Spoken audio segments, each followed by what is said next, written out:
Hi, I'm Kate Coleman.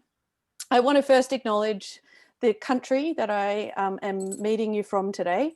I'm in Melbourne, in Victoria, continuing in a stage 4 lockdown, and I acknowledge the elders past, present and emerging on the lands that I meet you from today. Very special lands that hold thousands and thousands of years of stories and knowledges that we come together in the lands of the Wurundjeri and the Boonwurrung people at the University of Melbourne, at the Melbourne Graduate School.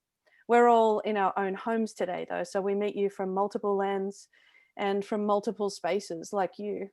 Lands owned by First Nations people, many unceded, and many still seeking sovereignty and peace with the kinds of colonizing structures that have changed the way that those people know themselves, and we also know the lands that we work on. So I acknowledge that I meet you from an unceded space, but a time that we've come to understand country differently, come to understand ourselves differently as we live and learn and work at home, and with that, working from home, come to understand ourselves differently in a place of becoming. So this paper and this presentation was co-authored in a collaborative with my amazing teacher candidates that I have the privilege of working with at the graduate school. We thought that this was a really important time to capture and to archive something pretty special that really might not happen again. A way that we've learned to not only teach online, but learn online at the same time as learn to teach someone else online. And that's a little bit convoluted, but that to me is a part of an entanglement of learning to be an art educator and to think about the kind of big complex things that we do in art classrooms, the things that we do as art educators in being both advocates and activists in our communities. So this paper is called Learning to Teach from Home as a Radical Collaboration. We learn in an artographic inquiry, normally across a whole year, in a really beautiful studio called Studio 5, a purpose-built studio developed and designed for a becoming art educator. It's a master of teaching. And so I also have this very great, and I don't use that word privilege lightly, great privilege of working with people who come from many years of practice, very credentialed in art and design practice, you know, some with years of experience in the field, and some total newbies who've come straight out of undergraduate with this really beautiful, fresh approach to thinking about what art education might look like. And then we went into lockdown.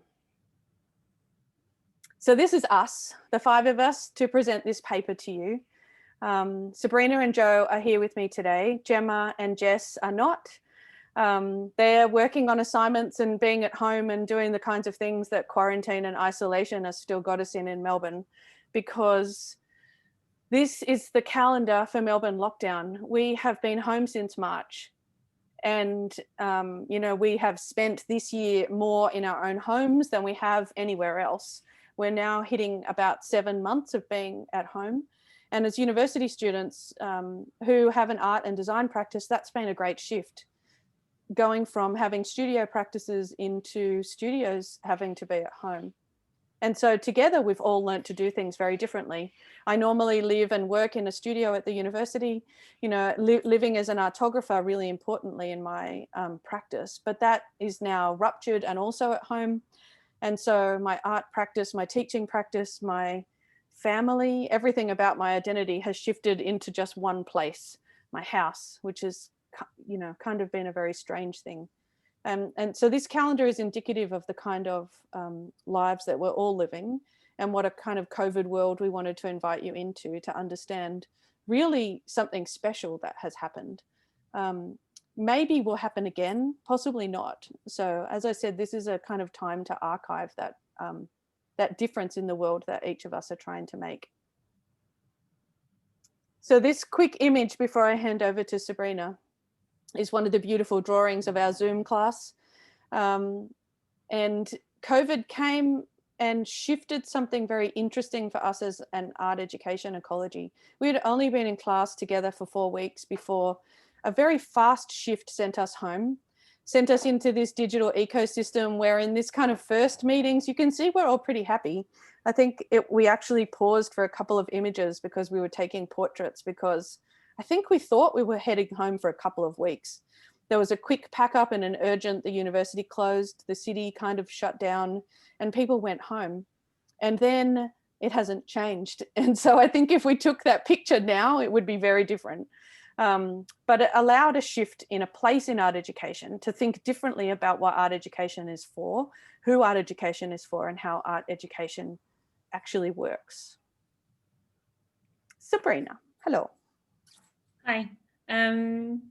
So it's been a really interesting year, like Kate said, shifting into, for me, going back to study was a big shift, and already understanding that there was going to be a shift in my identity as an artist, a researcher, and a teacher. And then to have a pandemic intersect with that and send us all home, kind of threw that up in the air a lot, which was a really bizarre place to be. And I'm very thankful that we did have those 4 short weeks in our Studio 5 together to get to know each other. I think that that's been quite a crucial factor in us being able to work collaboratively as a group of teacher candidates and artists and researchers in this moment that have a very particular experience and shared viewpoint that is perhaps extremely unique to I think there's 17 of us. And so despite that happy picture on the previous slide, a few weeks later, Kate set us a task about creatively expressing how we felt in this moment of becoming as artists, researchers, and teachers, and learning to learn and learning to teach online at once. So I drew this picture that says, instead of many hats, I feel like I have many heads, with these threads tangled through this many-headed body. And I felt like it was the only way to capture this extremely confusing whirlwind of a moment of watching our teachers learn to teach us online, and then knowing that we would be preparing to go on placement online and having to then translate our experience as both students and teachers to support young people in such a stressful and unprecedented time, I guess. So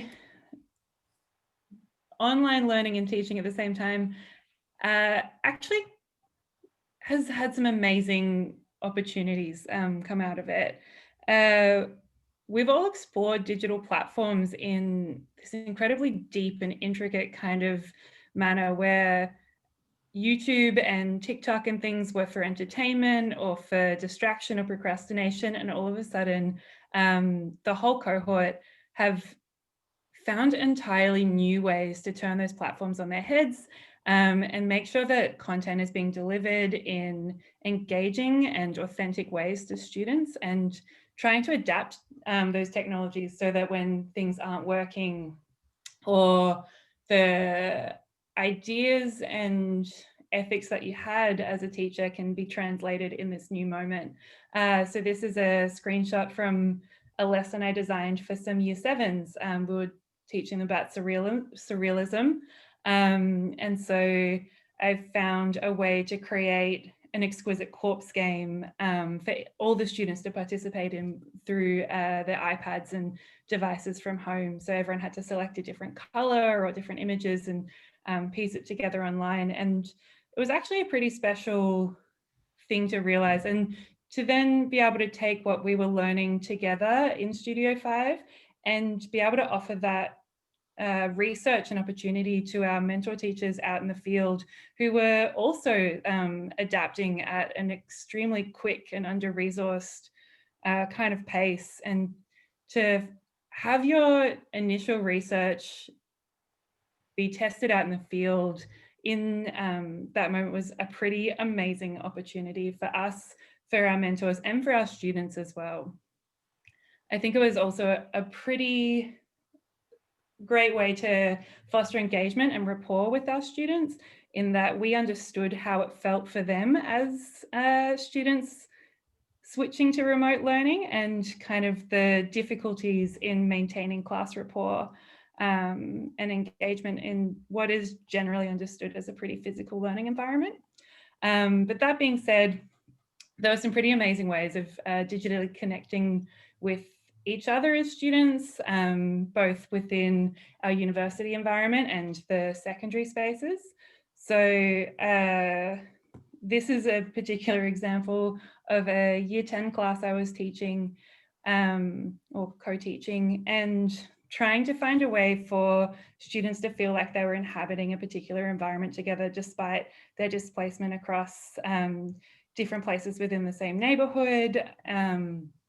So we got them all to submit their 5 songs that were getting them through the pandemic and created a class playlist that then set the tone for the lesson they had ahead. And it was a very eclectic playlist, but I think it was a beautiful extension of their personalities and identities that had somewhat been lost in the transition of remote learning. And so it was also an example of our increasing digital proficiencies as teachers, or learning to be teachers in this space. I think the TikTok and YouTube playlists that we were making at the start that we thought were really great actually became these incredibly refined and beautifully crafted learning tools that has completely transformed my understanding of the resourcing and possibilities for learning in a future hybrid environment. There was some also amazing instances of knowing that it was a flipped classroom, having to get better at differentiating early, because the opportunities to kind of track those learning moments was going to be reduced in this moment. So there's been some great upsides to online learning. I'll throw it to Jo. Hi. So during semester 1, when we first went into lockdown, it was Kate's beautiful idea to make zines as a way to connect all of us together. As what Sabrina said, we had the opportunity to get to know each other in class, but then obviously that was just a few weeks of face-to-face learning. And so yeah, Kate had the idea of making zines, and the theme was pandemic zines. So that was our theme in semester 1. So we created this intricate like Google sheet where we got each other's addresses, and we were like, all right, let's send zines to one another. So we had these like zine chains. So yeah, this is a zine that my colleague Rebecca made, and I think it's her duality between like her artist and researcher self. But yes, I have here in my hands a food zine that my colleague Marnie actually sent to me, and it's so beautiful. She actually typewrote some recipes. And so yeah, it's beautiful because we actually get a snapshot into each and every one of our lives. We get like a peek into how we live our lives now. And I think like we go into class and we get to talk to each other about uni and stuff, but then obviously there's a cap on like what we can talk about socially on a social level. So these zines offer a connecting point on a social level. So yeah, the zines actually also offer a different perspective on how we make things. I think like Kate in the beginning of semester, when we first went into online learning as well, she was like, all right, let's make a list of what we have at home. And so we all came up with lists of what we have at home. And obviously it's not as equipped as the Studio 5 space that we have at uni. But then I think it's also something beautiful that we get to use like bits of scrap paper, or like we get to reuse things and repurpose them for like our studios for uni and stuff. So it's definitely changed the way that I personally make.